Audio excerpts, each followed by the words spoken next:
Do'stlar, mana 1 yil bo'ldi. O'tgan yil dekabr oylarida mana shu yerda choy ichib o'tirgan edim, soat 8:30larda. Birdan kun yorishib ketdi. O'ylabmanki, u quyosh chiqdi shekilli deb. Endi hayron bo'ldim, dekabrda Rossiyada qanaqa quyosh chiqishi mumkin deb. Keyin o'ng tomonga qaradim.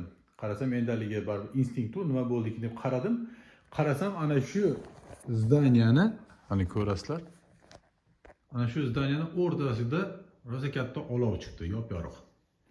Men o'ylabmanki, u zdaniyani tepasida quyosh akkumulyatorini portlab ketdi deb o'ylabman. O'ylab quyosh panellari o'rnatilgan, ana shu akkumulyatori qishda nagruzkani ko'tara olmasdan portlab ketibchiga o'ylabman. Keyin 5-6 minut o'tgandan keyin, sirazi men MCSga telefon qildim. MCSga telefon qilib tusha olmadim. 3-4 marta qayta telefon qildim, tushmadi. Keyin 5-6 minutdan keyin xabarlar kelishdi boshladi. Bilasizlar, hozir informatsion zamon. Birpasda bunaqangi xabarlar yetib keladi. Telegram gruppalariga Qozonga Ukrainadagi qarindoshlarimiz dron otibdi deb nima qilishdi. Informatsiyalar kelishdi boshladi. O'yladimki, demak men shuning uchun MCSga telefon qilib tusha olmadim. Butun Qozon telefon qilishni boshlagan shu paytda.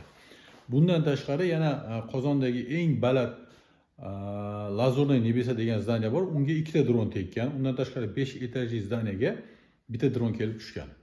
Endi bu yerga nima uchun bu qarindoshlarimiz dron otgan desiz, buni sababi bor. Mana shu to'g'rimizda tankoviy uchilisha bor. Ana shu tankoviy uchilisha ularda mo'ljali bo'lgan menimcha. Baland zdaniyani vishkasi u dronni to'sib qo'ygan.